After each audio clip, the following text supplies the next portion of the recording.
How you doing, Dana? Hello. Thank you so much for speaking to me. This Of is course. exciting.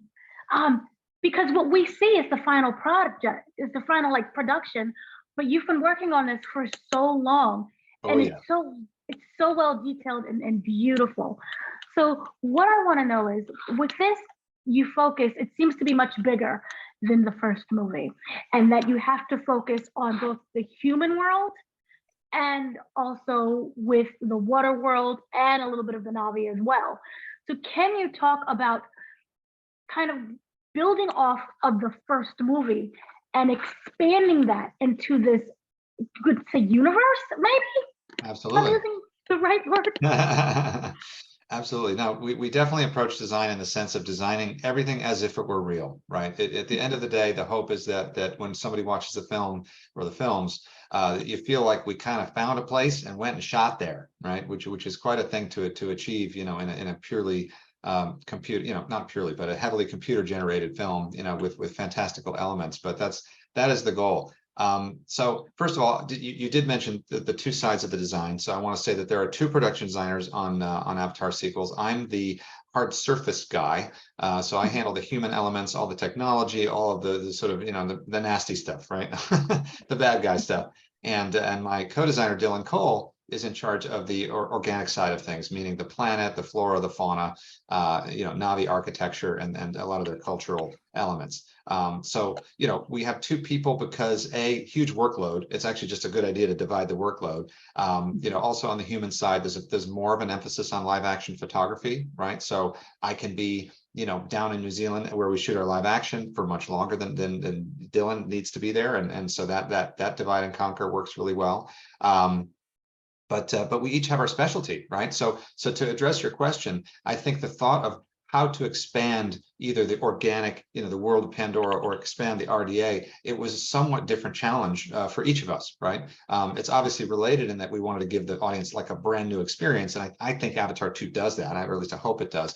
But the challenge was a little bit different, right? So on Dylan's side, I think obviously going out to the reef, right, to knowing that we have an ocean world that is something just completely new and completely beyond maybe what was expected in Avatar 1. I mean, I don't think when you watch Avatar 1 I don't think any of us were thinking about the ocean that's all, way over the horizon. It just wasn't. It was such a rich world in the mountains and with the the forest Navi. But Jim wants to take us to every corner of the planet as we go forward in these movies. It is not a fantasy planet in the sense of a Star Wars one, where it's sort of like a single biome planet, like, oh, this is the sand planet or the snow planet. It's an Earth-like planet, like the way planets really are. It has all that diversity within it.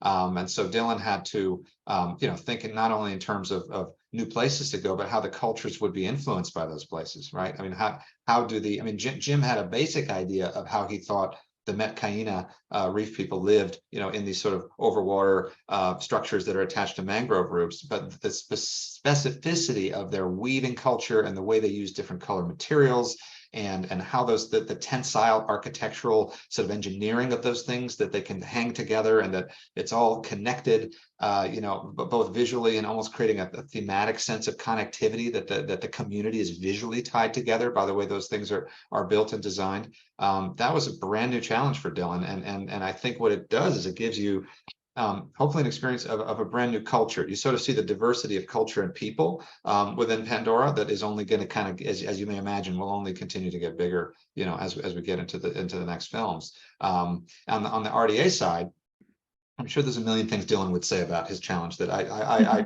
am forgetting to say or don't have time to say. But on the RDA side, it was a brand extension, right? So the RDA still had to give that same sense of kind of weight and kind of nastiness to the technology and to their big lumbering machines. But at the same time, there was a difference of flavor, right? And I would describe that in the same way that General Ardmore, when she's taking Quaritch on a tour of Bridgehead, the new base, she says, we're not building a mine here, Colonel, right? It is that the human mandate on Pandora has been expanded, right? Not only into new extraction industries, and of course the whaling of the Tulkun is just another extraction industry that happens to resemble, whaling as it's practiced on Earth. In terms of it being a mandate to build a new colony, effectively to like start moving people to Pandora on a much larger scale. So that meant, essentially I'm dealing with RDA 2.0, so to speak. This is like RDA not messing around this time, not going to get our asses kicked again like we did before, so they've brought back knowledge of how AWA, right, and the natural creatures of the world can be a threat. So the new city has a kill zone around it that's 2 miles, thick, where any approaching AWA forces are going to get mowed down by machine guns and whatnot. It's a much larger scale of operation. We're now on the ocean, as you mentioned. The sort of seeing an entirely new aspect of kind of what the RDA is doing, and then the kind of technical references that we could pull from reality that relate to what they're doing, right? That's something that I think is common to any Avatar movie, whether it be the first one or any of the further ones that we're going to do, is kind of approaching every piece of design with some attempt at total conceptual integrity, right? So you're doing your homework. You're looking, if you're designing a creature, you're going to do a whole bunch of research into actual biology and think about evolutionary biology and why things look the way they do, or how a look goes with a behavior, and that actually will inform, kind of what the thing could even do in the film, as opposed to just that you want it to be scary or you want it to have a certain emotional read. Same goes for all of the technical stuff that we do, right? It has to be based on real technology. We have a 400-foot long flying whaling ship, right? There's any number of ways we could have designed that, but we designed it in a way that is actually somewhat legitimate on an engineering level, and making it a wing and ground effect aircraft, which is what Jim wanted to do, right? So that's the day one. Jim, he's a self-described frustrated engineer. He always brings all kinds of great storytelling ideas to the table, right? And cinematic storytelling ideas in particular. But he's also kind of a geek, right? So he loves biology, he loves nature, he loves cultural references. He's traveled the world. He's given himself an interesting life where he has hands-on experience with so many cool things that most people never get to see. And some of those things are technological. He built his own submarine and went to the bottom of the ocean, right? So he expects and he brings so much to the table, so that when we do access real references in order to make something look kind of next generation or a bigger, badder RDA, whatever, that we're not kind of getting into cartoon land. You know what I mean? We could get into cartoon land fairly easily, but we restrain it with a sense of reality that we try to invest in everything, if that makes sense. It does. Also with that, I was wondering, the technology is so different than when the first movie came out now. So by using the new technology, I was wondering how has, obviously, to me, I'm going to assume it improved the job from, say, the first movie. But with that, was it easier to film certain sequences and to get that look, to make it believable, but also, as you were saying, advanced? Sure. I would say one example I know anecdotally from the visual effects teams, that probably made their job much easier, and in fact made the movie achievable at all, right? It may not have been achievable at all without this, is some of the facial animation interpretation software that they've developed. They have using artificial intelligence, programs of their own design. They have ways of interpreting what the actor's performance was into the firing of simulated musculature underneath the simulated skin and all that stuff that makes those faces look so real. From what I understand, that they are miles ahead of where they were on Avatar 1 in terms of the amount of hand labor and difficulty of achieving believable recreations of the true performance that the actor gave on the day. So that's like just a giant unlock of like, wow, like now you're able to support all this much larger cast of characters, right? I mean, you think of how many characters are kind of main characters in this. It's a real ensemble. And they were able to achieve that. I would say, as far as the tech on the other sides of production, often with new tech with great power comes great responsibility, right?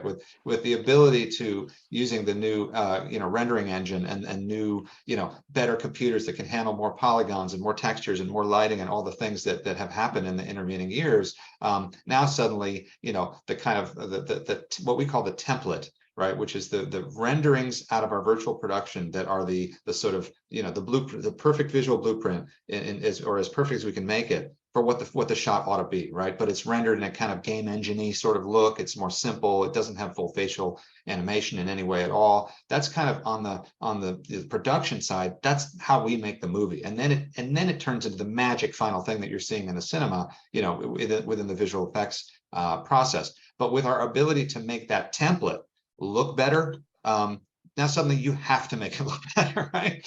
So there's an amount of design and lighting and sort of finesse that we put into our template worlds, which means, you know, not only the lighting, it's the virtual sets, it's the number of assets, it's the amount of design you have to put into all those assets, the number of creative decisions that you have to make. You're front loading that stuff at an even a much higher level of resolution, so to speak, than we did on the first film. So it was awesome. It was great to get to work with that technology and get to like kind of see like cinematic frames that you helped create like early on, like, oh, wow, that's great. That's going to look good in the movie. But there's just so much work that went into it, right? Think of all the water effects and the fire and all of the things that happen in the movie. All of those need to be represented in a satisfying proxy way within those templates. So now you've front loaded all that labor, you know, just, you know, it's not good enough to have a cool painting or whatever. Now we're putting all that moving stuff and all those ideas into the virtual setup. So, but, you know, I wouldn't have it any other way. I mean, you know, and I think that looking forward, hopefully we'll continue to develop our tech to where we're, you know, able to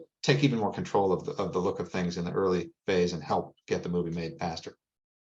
Now, I'm interested also with the vehicles and the weapons because of the environment and the terrain.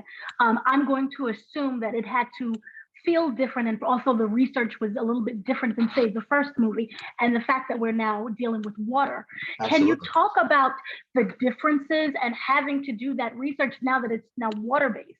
Of course, of course. Let me first give you one cool anecdote from the previous topic, which I should have told you. Yes. One really neat thing that Dylan Cole's side of things, the organic side of the art department did, was use VR sculpting as part of their process. So there's a program called Gravity Sketch that these guys all invested in. You know, so when they're doing these flowing shapes of the architecture, the Navi architecture, whether at the reef or elsewhere, and there's a lot of weaving, there's a lot of like the way that the cords and ropes are used to tie the whole thing together, basketry, etc. You wouldn't believe this, but these guys were literally doing that in VR. So I would walk into a room and there'd be a bunch of guys who don't even know that I'm there. And I see them doing weaving-like motions with the VR controllers because they're literally drawing ties and ropes and all this kind of stuff onto these structures virtually. And I think Dylan would say that, you know, that he doesn't know kind of how they would have done it without that piece of technology, you know, nearly as effectively. So that's just a cool anecdote on that side, on the tech side. Let me take one sip of water, and then your question about, you know, RDA vehicle designs having to address an entirely new world, right? Right. Well, that was a huge educational process for me. I'm not really a boat person. Jim is the boat person of all boat people. He loves the ocean. He knows he's had adventures on all kinds of different surface boats. You know, he's flown in all kinds of different submarines. He built his own submarine to go to the bottom of the ocean. I mean, this guy, you know, that's his medium, right? In addition to diving and all the other things that he does in the water. So, you know, I had to get educated quickly in terms of and he was extremely helpful with this, obviously, in our early meetings, you know, of the way water works, right? If you have a scene where a ship is rolling over and you've got flooding corridors, right? To understand the, you know, why Neytiri can't open a certain door because it's flooding and there's pressure differentials like on one side of the hatch and the other that are changing as the water fills and overwhelm her immense strength to where she can't help Took get into a new chamber as opposed to getting trapped in a little air pocket in the kitchen of the ship. You know, those kinds of dynamics were something that we had to wrap our heads around on a real level. And then just out on the ocean, you know, obviously there's on it and there's under it, right? So we had our, you know, our Sea Dragon that flies and also operates as a hydrofoil, which is really fun. And as it transitions between its kind of airplane mode and its boat mode, we had to look at tons and tons of reference to see how hydrofoils work, you know, what those flight dynamics were. I mean, you know, I would even get the chance to interact with animators, you know, like working at either you know, Weta effects animators that work on our production or in the visual effects process, you know, to give my opinions, which is a great opportunity on how I think that big old 400-foot thing would settle down on the water and what the water sim ought to be doing. So we got really involved in trying to represent the scale properly for something like that. I mean, it's such an outlandish design, but you got to like do triple work to kind of make it be believable, right? In terms of not only its Right. design, but how we see it behave and all that. So tons of research there. And then as far as like the watercraft on the surface, the boats are relatively conventional. You know, they don't do anything that's crazy other than, you know, we have our fun way that the torpedo, the harpoon torpedo system is mounted to the Matador boat, right? Which was the Scoresby, the lead whaler. You know, he gets to sit on that cool red, red device, and the way that swings around on the nose of the boat is really an unusual piece of tech that we added. Those are pretty conventional. However, one really cool anecdote was, as we approached fabricating these things for live action in New Zealand, which is where we always shoot live action for Avatar movies, there was this opportunity to use real boat builders to build our quote unquote fake boats, right? So the Matador is a 50-foot boat, that the boat piece that we built without a lower hull at all, that could be put on a motion base and do all the things, that we needed to do for photography. We used a real boat builder to do it. But then just for shits, the Picador boat is the 30-foot one, the green one. We decided to use a real boat builder, and you know what? Let's make it a real running boat. It's 1,000 horsepower, 45 knot wave jumping badass boat that, because our vehicle art director in New Zealand just happened to be a naval architect, he was like, nah, we won't build it on top of anything else. He's like, I got this. So he designed and engineered the thing to be a real functioning boat, and it is absolutely badass and high performance. That thing is real. It's got Hamilton jets. It can turn in its own radius with the special jet technology. Anyway, it's like incredible. And then it being Avatar, we shot that live action as much as we could, both on a motion base and in water. But we are embracing the idea of performance capture. We would do these sorties with it. I say we, like I was involved. Trust me, I wanted to be nowhere near these high performance, wave jumping expeditions. But they put a bunch of sensors, like 6 degree of freedom gyros and other sensors on the boat, so that they could record all the physics of what the boat was doing as it jumped and moved, like really, really precisely, right? The G forces and the rotations and all that stuff. All of that got programmed into some kind of sort of a solver at Weta Effects, so that they could then do correct simulation, like really correct simulation of what that boat would do on a virtual ocean for all of the times. The bulk of the time we see 4 of those things, jetting around in the movie, they're digital, right? But we performance capped our real boat, in order to generate that digital reality, which is just, and one of those factoids of Avatar that you just kind of have to shake your head and be like, okay, that's what it takes, A lot goes into this. One thing that was really interesting is the continuity, not only just within the movies, but with the games and as well as with the rides. Sure. Can you talk about the importance of that? Because no one would think of that. Absolutely. Well, we are truly designing for a franchise at this point, right? When we started in 2013, we were designing for a movie world that was going to come forth as all these different scripts and specific films that were going to come out. But even early on, I think we understood that we are, Dylan and I are production designers in some sense for the franchise overall. We get to work with amazing partners, whether it's Cirque du Soleil and the costume designer and set designers that they use, or it's the game development companies that are working on these incredible games. You name it, we're working with amazing partners who obviously are really driving the creative behind the things that they're working on. But our job is to maintain that continuity, as you say, right? So we're there to make sure that kind of the guardrails.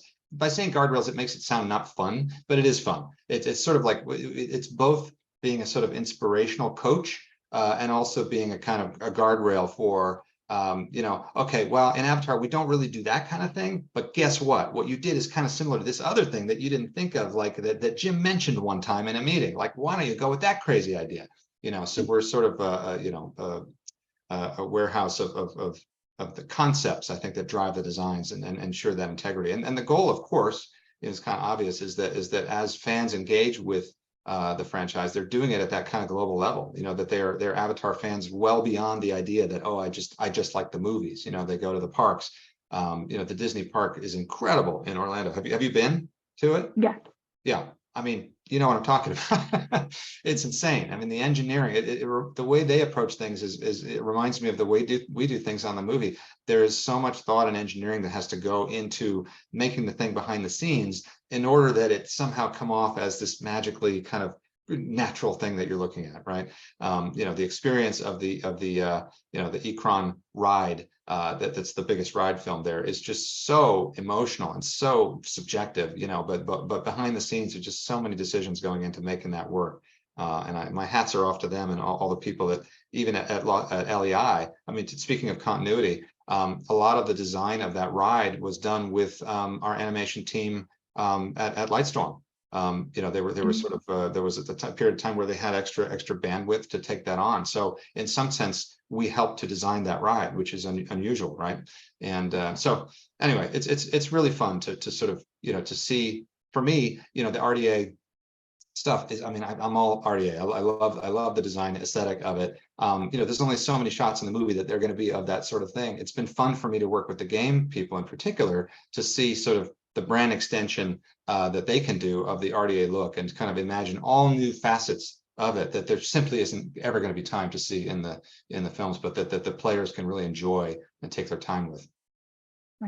Thank you so much for speaking to me. I Of course. enjoyed speaking to you and learning so much about this film. Thank you so much.